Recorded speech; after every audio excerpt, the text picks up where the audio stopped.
In just 30 minutes, Robert E. Lee High School will hold a final public meeting to discuss the question of renaming the campus. It comes in the midst of a controversial reassignment of a Lee High School teacher who refused to remove a Black Lives Matter flag from her classroom doorway. Today, News4JAX reporter Joe McLean joins us live from that school tonight. So, Joe, students you talk to say that this situation, all of this is beginning to create some anxiety among them.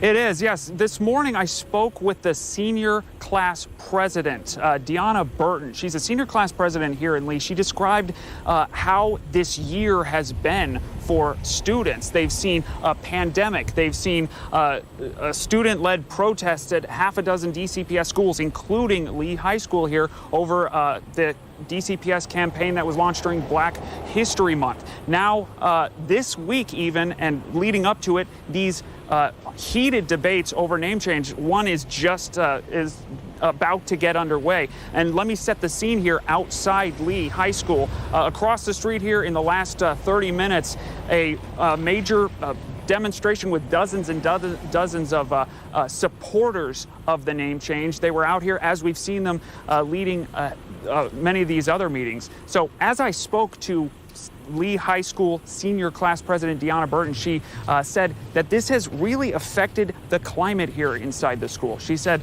not necessarily academically that she could speak to, but she said the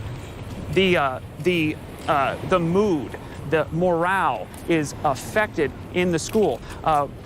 Let's take a look at the interview I did with her earlier today. It's been a year like no other at Lee High School. It started with a pandemic. Then in February, students staged a walkout demonstration over a district campaign during Black History Month. And today, we learned a Lee High School teacher was pulled from classroom duties after she disobeyed administrators who told her to take down a Black Lives Matter flag. Black students. 18-year-old Deyona Burton was elected president of Lee High School's senior class this year. She said the nationwide push to remove Confederate monuments and rename buildings trickled down to Lee High. It was talked about, and then it slowly started dwindling down simply because we're hitting the end of the semester. This is a time where we start grinding, where we start making sure our grades are together. So it was kind of put on the back burner for a lot of students. But then this week, the debates over the name of Robert E. Lee High School and the controversy over teacher Amy Donofrio's Black Lives Matter flag spurred the students to plan a demonstration on Wednesday. It was stopped. It was prevented. They were threatened. The school administrators shut down the march, saying the students didn't go through the proper channels to get it approved. Burton said the students felt muted. We're literally not being heard in the school.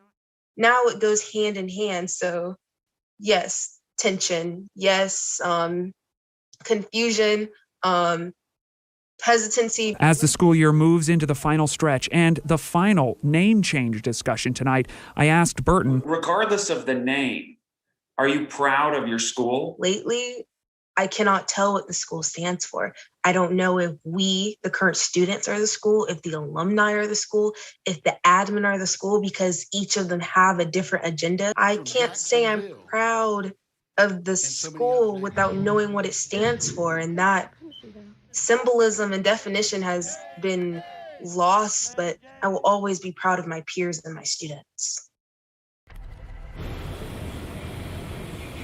And we mentioned that Black Lives Matter flag hanging outside that teacher's doorway, that controversy surrounding it. That teacher just showed up at this demonstration, and we saw her walk into the meeting. So we're going to break down a lot more of the information of the coverage that we've done this week, and I'll recap her comments tonight. That's coming up on News4JAX at 6. Reporting live outside Lee High School, I'm Joe McLean, Channel 4, the local station.